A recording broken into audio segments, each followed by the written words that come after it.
bahala na talagang mag-dish out ng damage kontra sa Echo. Kasi yung Echo parang pahunatan kung pahunatan. Nangyari na to kahapon yung Minana Archives, yung lineup nila, Akay, Edith, Grak. Akala mo kukulangin ng damage. Hindi. Pero hindi pala kinukulang.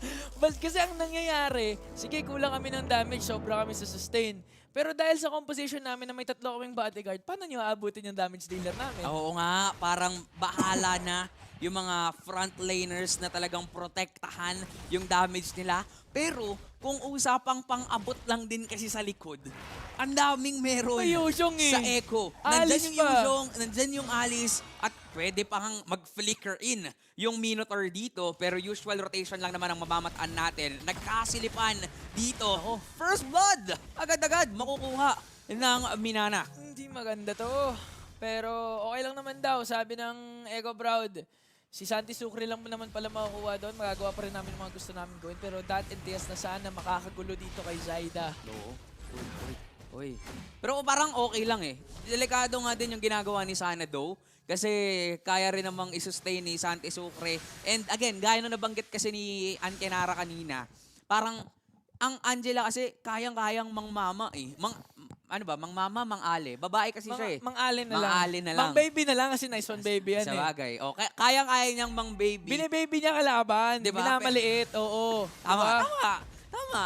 And mukhang ganun yung gusto nilang gawin. Pero for Minana, since nakakuha sila ng first blood, parang makikita natin yung aggression talaga nila nandito. Ito na nga sinasabi nating nagiging na to staple na tong Grak Mino matchup Tapos sasamaan ng mga utility jungler. Kita mo yung galaw ng Minana Archive. Sige, kulang yung mga pokes nila, kulang mga damage nila.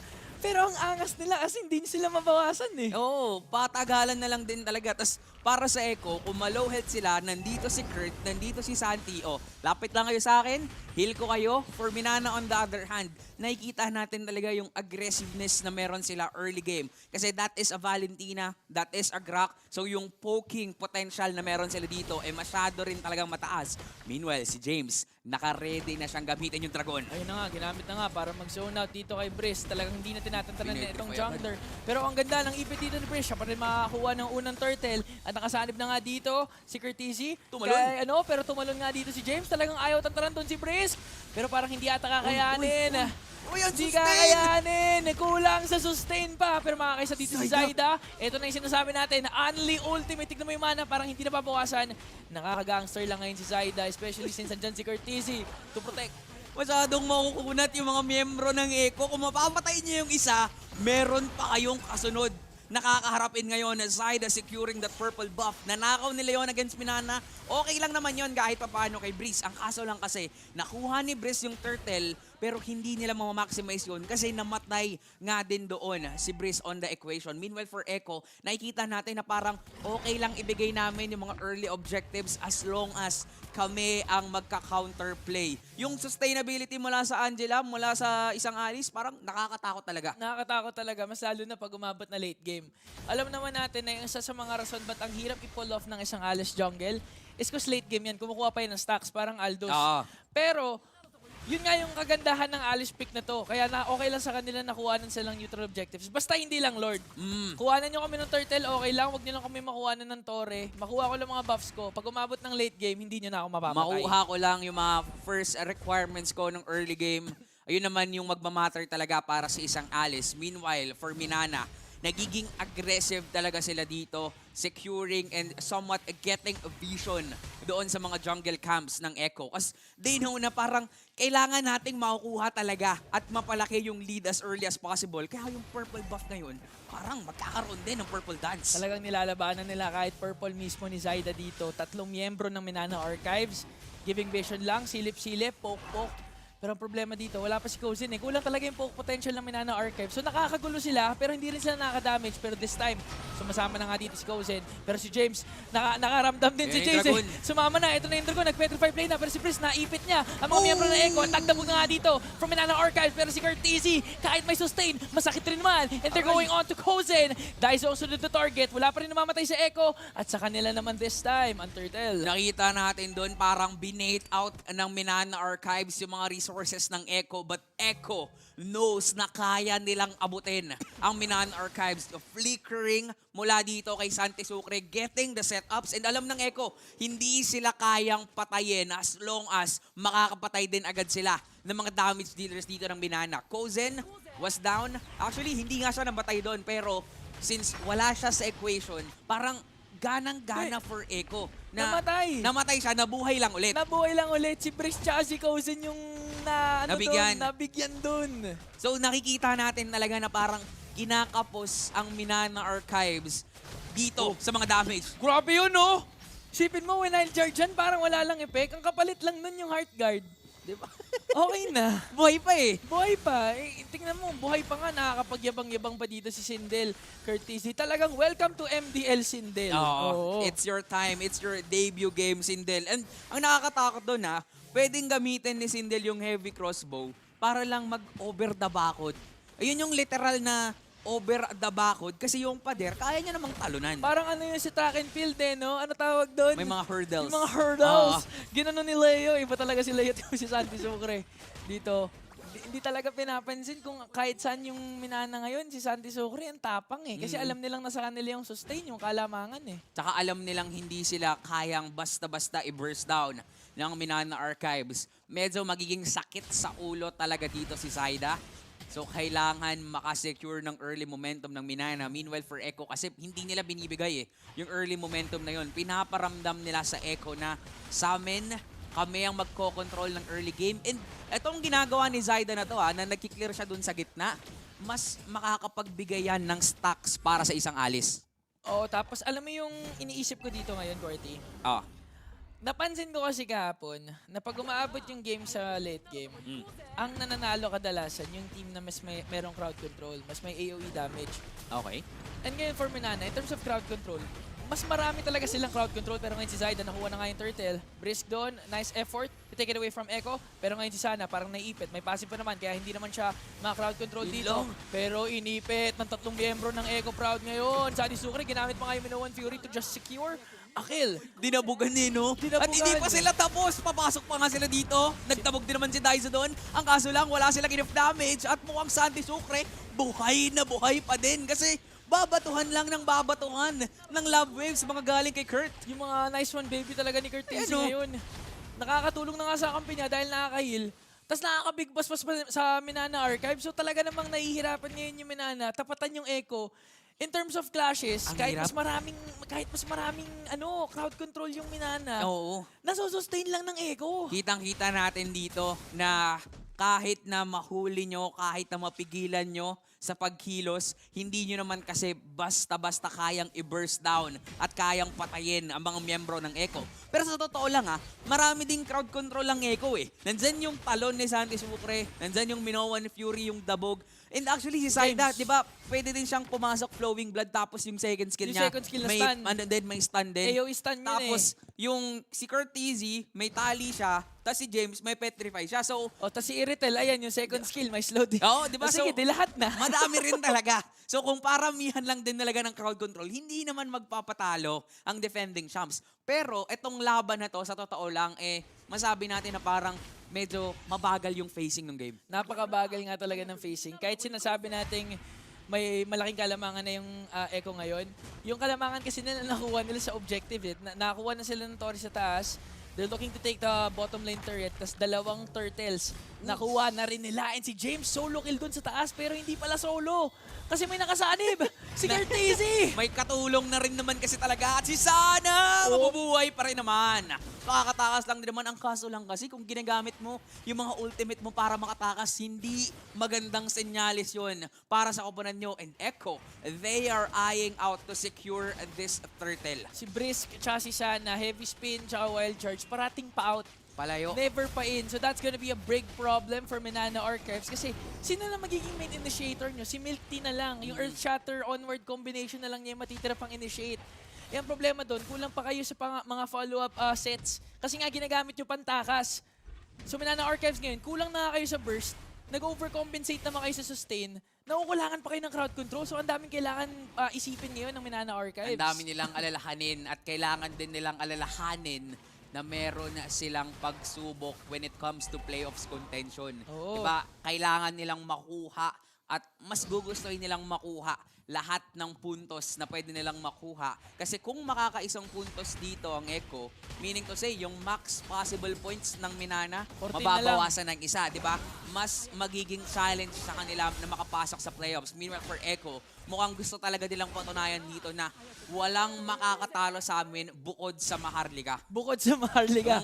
Kasi sinasabi pa nga ng Echo, baka feel ko sinasabi nila, chamba lang daw yun. So technically, Pwede, di ba? wala pa daw talaga nakakatalo sa kanila. Kaya kahit gantong game na non-bearing for them, ayaw nila magpatalo. Hindi talaga, lalong-lalo na this is the debut game ni Sindel. Kaya yung pagprotekta din nila kay Sindel, parang malaking bagay din for Sindel. Yung mga first day jitters mo, hindi mo kailangan lalakanin. Kasi yung Echo, wala pa si Sindel sa ekwasyon na nanalo na sila. Oy, grabe, nakatabog pa rin doon. Si Sandy Sucre, Minoan Fury in. Zaida Now in. Zaida, pumasok na rin. On to Sana wild charge. Pero hinahabol sila ng Dragon. Petrify. Na Petrify play nandun na kay Milky. Napaflicker out na rin. Pati Lalim yung Primal nila. Wrath. Napakalalim ngayon ng Echo dahil naipit sila doon ni Brisk. Pero yung sustain coming in from Curtisi. Pati Wow! Zaida, nakaisa pa nga doon si Curtisi. At buhay pa rin si Zaida kahit may torn apart memory. Hinarangan ni Sindel. Pati ni Curtisi. At nakaisa pa nga doon si Sindel. Tumalon lang ulit, nag-over the bakod lang ulit si Sindel kasi Medyo alam nilang daw. panalo naman na sila doon. Okay na yun sa kanila. 6.3k gold lead para sa Echo. Ang lalim nila doon, pero wala pa ring namatay. May salbabida kasi. Nakita mo si Zaida. Men, one hit na lang. Hinarangan ni Sindel pati ni Curtisi. Yung mga kidlat doon ni Cousin. Dito ka lang makakita na ikaw ay isasalba ng marksman. Diba? Ikaw ay haharangan ng marksman para makatakas at para mabuhay ka sa mismong laban. Minana Archives, nakikita din natin yung kakulangan nila when it comes to damage. Pero meron naman silang pag-asa. I-maximize lang ulit yung mga malalalim na plays na ginagawa ng Echo. Yung mga overextensions ng Echo, pwede nila i-capitalize yan. Especially since, nung time na yon, kaya lang naman namatay si Cousin kasi nagkaroon ng onting gigil si Cousin na gumawa. Nakaisa na kasi yung Minana Archives and I believe it was Santi Sucre na nakuha na nila. Oo. So medyo naging aggressive lang si Cousin doon kasi hindi naman siya naaabot na ni James. Kaya napatay lang siya doon ni Sindel tsaka ni Curtisi. Pero kung usapang clashes, maganda yung pwesto kanina ni Cousin. Hindi Diba? talaga siya naabot eh. Free hit lang din dun sa likod. Ang kaso lang, kailangan niya ang pigil the gigil. Yung mga kabig ng dibdib. Oo. Hindi ko alam yun eh. Parang, Alam mo yung meme na flex yung kamao? oh, Yung nagpipigil. Kailangan ganun muna si Cousin. Oo, malakas ka, pero pick your fights muna. Oo. pigil the gigil talaga muna for Cousin. At ang ginawa nga nila dun, kuha na lang ng tore dun sa itaas. Kasi alam din nila na hindi nila kayang i-contest yung mismong Lord. They are eyeing out to just defend the incoming Lord, and Echo naman on the other hand. Mukhang gusto kasi talaga nilang kunin yung win dito. Nakikita natin yung sustainability na nanggagaling kay Curtisi. Parang kahit sinong saniban niya, parang okay na okay lang eh. Tsaka yung kahit sino sa niba niya, kahit si Sandy Sucre pa yan, kahit nilang pumatay kasi may damage si Curtisi. Oo, diba? Masakit eh. So ngayon, Echo, plano nila makakuha ng isang inhibitor turret kahit unang Lord pa lang to. James, ang ganda ng pag-zone. Limang miyembro talaga inipit niya doon. So Minana Archives, base nila sa baba. Butas na. Echo, nakuha nila yung bonus turret na gusto talaga nila patumbahin. Diba nakita natin yung zoning na ginawa doon ni James gamit ng Dragon para hindi makalapit ang Minana, makapag-push yung Lord doon sa baba, and they are still pressuring the mid lane. Basag nga yung Torre dito sa gitna, yung second turret, pero hindi naman nila i-overextend to kasi alam nila na possible nga ma-counterplay sila or makambakan pa sila ng Minana. Pero kasi tingnan mo, si Santi, tatayo na lang yan dito kasi alam niyang hindi rin naman siya kayang Talon. patayin. Di ba? O, over the bakod. Men. Ito yung literal, luksong baka kasi yung baka yung lumukso. Yung yung lumusok. Wala daw siyang paki kahit may may pader eh. Okay lang, no? Gaano ba kataas yung yung pader dito ni Crack? Not tall enough daw eh, sabi ni Santi Sucre. Isang talon lang daw eh. Pero ang problema ngayon namin na Archives, in terms of hero composition, kung usapang late game, pabor sa Echo eh. Di ba? Kasi Iritel, Oo. Alice, problema yan for Minana Archives. That's the fact na early game pa lang, mid game pa lang, 9k na yung gold lead na dapat late game lalamang. This is Napaaga. gonna be sobrang almost an impossible feat for Manana Archives to turn things around. Kailangan lang talaga nila dito ng mga malamilagrong plays. Oo. Kailangan na nila ng mga miracle. In English ko lang pala yan. Oo. Pero ayun talaga yung kailangan nila. In-emphasize ko Oo, lang yung- yung Tagalog and in English. Iba kasi yung milagro sa miracle eh. Iba ba? Iba yun. Yung isa Pilipino. Magkaiba. Magkaiba ng translation pero Oo. same meaning. Kasi yun naman talaga yung kailangan lang ng Minana. Kailangan lang nilang makakuha ng perfect timing to win the team fights. Forcing the retribution ng dalawang junglers pero nakuha pa rin ni Zaida. So that just means na for Echo, wala eh. Ganun na lang talaga kalaki yung lead na meron sila. For Minana on the other hand, nagiging maingat pa rin talaga sila. Kasi kung usapang sabayan, legit, hindi nila kayang patayin ng mga miyembro ng Echo. Nahihirapan na nga sila mag-set up, nahihirapan pa sila pumatay, tapos di pa nila pwede kalimutan na si Curtisi. Yung pre-hit kasi ni Curtisi, double, tarang Nakakayamot 2 birds with yun eh. 1 stone eh. Oo. Nakaka-damage na, nakaka-heal pa. So, ang daming times na malapit na mabigyan si Zaida, literal na 1 hit na lang, naliligtas pa siya ni Mabubuhay Curtisi. pa. Tapos, yung love waves na yun, yung mga binabato niyang pag-ibig, ang Minana, nai-slow nun, di ba? Di ba may Oo, slow yun sa may slow kalaban? yun eh. So, medyo pandagdag yamot pa. And nakikita na nga natin dito, yung lead ng Echo na ma-maximize nila. Meanwhile, for Minana, look at Guilty. Mukhang naghahanap talaga sila dito ng possible setups. Ang kaso lang, si Kurt Tizzy, syempre, nandun lang siya sa baba. Nag-aantay lang siya ng isang team fight. Pero si Bisa, nakatago lang din doon. Siyempre, kailangan din talaga magtago ni Curtisi kasi pwede naman siya mag-heart guard para Zaida lang in! makasama. Pero parang sumalim na nga ata dito si Curtisi onto Zaida. si Si Breeze. Breeze, ang gusto nilang kunin doon. James, ang ganda ng pag-zone dito. At na-petrify na nga dito si Breeze. Ayun lang! That's 1 member down for Manana Archives. Now Echo proud. Kukunin pa kaya nila ni Lord? Uy, nag-truncheon! Pero nag-truncheon dito si Zaida. Parang hindi na ata nila kukunin. Men, hindi na bawasan si Zaida dun. Tumalon lang yung bata pero buhay pa rin sila. Minana with a flicker. Ayan, ang ganda na napasok ni Sana dito. Pati si Tyson nagsabog na Boom! rin. Ang makatutumba si Sindel. Welcome to MDL, Sindel. Wow! And now Manana Archives. Going after James. Curtisi. Nanganganib ang buhay si Milky dito. Naka-primer lock. Kaya naman tinamaan niya yung Angela doon. Zaida James na lang natitira. So pwede pa rin mag-contest ang Echo dito. Pero Manana Archives, sabi nila walang Lord. Kukuha kami ng isa pang kill. Dahil lamang kami sa numbers game. Pero yung base nila sa baba Kailangan nilang proteksyonan yun. Kailangan nilang depensahan yun. Pahirap din kapag sila nagsimula ng Lord ngayon kasi may retribution available ang Echo. Buhay na rin naman si Breeze dito so pwede nilang kunin, pwede nilang simulan to at kailangan lang nilang hanapin at i-zone out ang mga miyembro ng Echo. Nandiyan na si Breeze, kalahati ang buhay ng Lord. I-burst down yata nila doon si James. lahat ng ultimate nilabas nila kay James. Pati Patay! yung Lord of Art Memory tumama na. Wala na yung Dragon. Pero this time, nandito pa rin si Zaida. 15,000 Uy. HP for this Lord. Lahat Oh, ng mag-dive. ultimates nila Mag-dive ginagawa na na nga. kay Zaida. Pero nag-dive in. Pero si Brisk, na-pin down niya! Ay! Pero si Zaida pa rin ang makakakuha. Ay now, clutch heart guard for Curtisi to save Zaida. Yung immortality, na-pop niya. At buhay pa nga rin siya dahil yung reinforcements coming in from Echo. Nandito na! Napapapansin na nga! Minana Archives, tatlo mawawala. Si Kozen pa nga Si Kozen! ata. Mamamataan dito ni Santi Daizo, Sucre. Si Daiza meron Minoan Fury of his own. Kinasa Nagkabog! na nga. At na-free dito si Kozen. Ang tagal ng laban natin. Hindi pa rin natin alam kung sino yung lamang. Pero Minana Archives, kailangan nila isipin na may Lord sa baba ang Echo. Naghahabol lang ngayon si Kozen. Gusto niyang patayin si Santi. Ang matitira lang dito ay walang iba kundi si Zaida. Pero kailangang depensahan to ng Minana. May Lord sila dun sa may bandang ibaba. Pero kitang-kita natin yung kakunatan na meron si Zaida. Sobrang tagal niya dun sa laban. Buhay pa siya ngayon. At the same time, hindi pa yan umuwi. Puno na ulit yung buhay niyan. Hindi pa yan umuwi, pero wag natin kalimutan na isahan niya na, namatay yan nung time kanina, nung first parts ng Clash in ang Minana Archives. Without the members of Echo, talaga namang madedef nila itong Lord push na ito. Hindi na maximize ng Echo to. Pero Minana, parang nagkaroon na ng ng light bulb. Tsansa. Nagkaroon na ng chance yung Minana. Sabi nila, wag natin sabayan ng 5-man, 5-man. I-divide natin sila to conquer them. At yun yung ginawa nila. Isa-isa nilang pinapatumba. Divide and conquer ang kailangan gawin ng Minana. Meanwhile, for Echo, kailangan din nating komendahan yung ginawa doon ni Zaida. Kahit na minekos-mekos sa nung Akay, okay lang eh.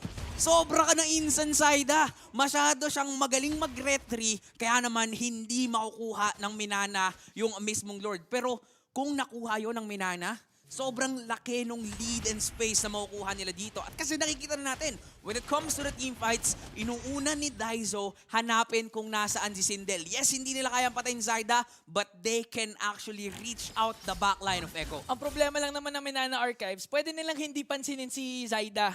Basta Pwede. walang Lord. Basta walang major objective na kailangan kunin. So ngayon, Minana Archives, kahit andyan si Zyda, huwag nyo na pansinin. Hanapin lang natin ang hanapin si Curtizy or si Sindel. Pag na-bring down natin sila, sige, clash tayo 5-man. Ay, pero si Zyda, gusto na namang lumaban dito. Purple lang ang hahanapin nila, pero mukhang tatalon sila dito. Sino nakakuha nun? That's gonna be Zyda pa rin. Yata, hindi pa rin makukuha ni Breeze. Okay lang naman yun para sa isang Akai kasi ang gusto lang naman ng Akai is to actually get the setups. Kailangan niya lang talaga na makakuha ng mga possible mga ipit-ipit na pwede natin makita. Meanwhile for Echo, lumiit yung lead na meron sila. Pero we cannot remove the fact na nasa kanila pa rin kasi talaga yung lead. At sila pa rin talaga yung nananalo at mahirap talaga silang patayin pa isa-isa. Kahit i-disregard mo yung gold lead, sabihin natin kanina 10k, ngayon 6k na lang. Ang importante sa Echo, butas yung inhibitor sa gitna, butas din yung inhibitor sa baba, meaning mas enhance na yung minions sila, yung mga nagfo-flow na minions sa middle lane Mas malakas. and sa bottom lane. Kaya Minana Archives ngayon, kailangan nilang problemahin parati yung backdoor portability, backdoor probability na pwede gawin ng Echo Proud ngayon as they focus on this third Lord Dance. Nakikita na rin natin talaga na parang for Echo, labanan na lang talaga ng sustain Meanwhile for Minana, paisa-isa. Pinipick off nila dito pero parang medyo malalim yata yung pwesto dito ni Breeze. Meanwhile, yung mga miyembro naman ng Minana, mukhang nag-aantay sila doon sa may right bush. Inaantay lang nila ditong may sumilip na isa, makakuha sila ng pick off pero sinimulan ni Zyda ang pag-amba kay Breeze. Inunahan na! Pero na-cancel ni Santi Sucre yung initiation na gusto sana gawin ng Minana Archives. Minana Okay. Archives, palayo sila ngayon dito. Si James! Curtizy, James, ang ganda! 3-man petrify from James. And now Milk Tea will fall down. Ang ganda ng pag-winter crunch dito ni Zyda dahil hindi siya naisando ni Daizo. And now may isa na nga dito si Zyda. That's gonna be 4-on-4. Pero walang retribution holder ang Echo Proud. Minana Minana, Archives. Gusto nila kunin tong Lord na to away from Echo. Si Mikti lang naman kasi yung nawala, pero nandito pa rin kasi yung mga miyembro ng Echo na kung saan pwede nga silang backdoorin at the same time pwedeng abutin yung likod nila. Kaya yung pwesto ni Sindel, yung pwesto ni Curtizy, nakaabang lang din sila. Pwede pa rin nilang i-contest to. 30 seconds para kay Zyda at kaya naman binaburst down to ng Minana. Alam nila na wala si Daizo, kinailangan mag-defend ng isang miyembro ng Minana Archives doon. Kozen, wala din sa picture ngayon. Brisk, kinahold down talaga yung Lord. Tignan natin kung anong galaw ng Echo. Ko-contest ba sila dito? Mahihintay ba nila si Zyda? Or will they go for a kill? Pero si Kurt, nagpupush na nga yung bata dun sa ibaba. Kailangan sila. talaga nilang i-pressure Nako! yung bottom lane. Si Pero- James na dun sa likod. Sumanib dito si James ngayon. Ang ganda ng Petrify Fly. Now Santi Sucre nagtatapag. Minoan Fury. Daizo, Kozen, Patay si nakapin James! doon. Patay si James. Immortality niya will be pop. At si Brisk hindi talaga tinitigilan yung Lord dito. Pero sabi na kailangan niya tulungan ng mga Minana Archives Sindel, ngayon. At tutumpa ngayon si James. Sindel nandito naman. Nakaka-free hit. Na-reset yung Lord. Minana Baka Archives sila. mag-resetin. Magbabackline sila. Pero Brisk, si Brisk ready pa. Pero ang problema, nandito na si Zyda. Nagtatago. Kumukuha ng purple buff. Wala si James ngayon sa equation. 4 na miyembro pa rin ang nandito para sa Echo. Pero katulong naman kasi nila yung mga minions doon sa mid, doon sa bot. Kaya napipilitan ding lumayo yung mga miyembro ng Minana. Pero ang Minana, alam kasi nila na lamang kami when it comes to numbers. Pwede naming ipilit itong Lord na to. Kalahati ang buhay niyan. Naku Kung po. magkakaroon tayo ng team fight. Ginago. Paparating tumalon si Sindel. Ginagawa talaga ng Minana Archives ngayon na ang Lord na ito. Ang ganda ng sanib ni Curtizy onto Zyda. Sino It's gonna be makakuha a nito? retribution battle. Pero sino makakuha? It's still Zyda. Ngayon ang ganda ng hold nila doon kay Kozen. Kozen will fall Patay. down. 2 members of Minana Archives are now gone. At si Zyda, ayaw talaga tantanan dito si Brisk. Na-immobilize pa nga dito ang isang Akai. And now this time, Echo has the Lord, has the numbers, and can also win this game. Kasi nga naman, 3 miyembro na lang natitira sa Minana. The retribution na manggagaling mula kay Zyda na ipanalo na naman nila yung Lord Dance kahit na inipit-ipit sa doon ni Breeze. Pero yung pag-retry, yun pa rin kasi talaga ang magmamatter. And because of the heart guard na ginawa dito ni Curtizy, mahihirapan talaga ang Minana pumatay sa mga miyembro ng Echo ngayon. Kakatok sa Lord. Si James nauna pa nga dun sa Lord. Ito na yung Dragon with a Petrify play para sa Lema papaangat doon ni Daizo. Zyda Lord, kumakatok na sa pace ng Si Minana Sindel! Archives at hindi na nila kakayanin ang mga Orcas dahil Echo will win Game 1.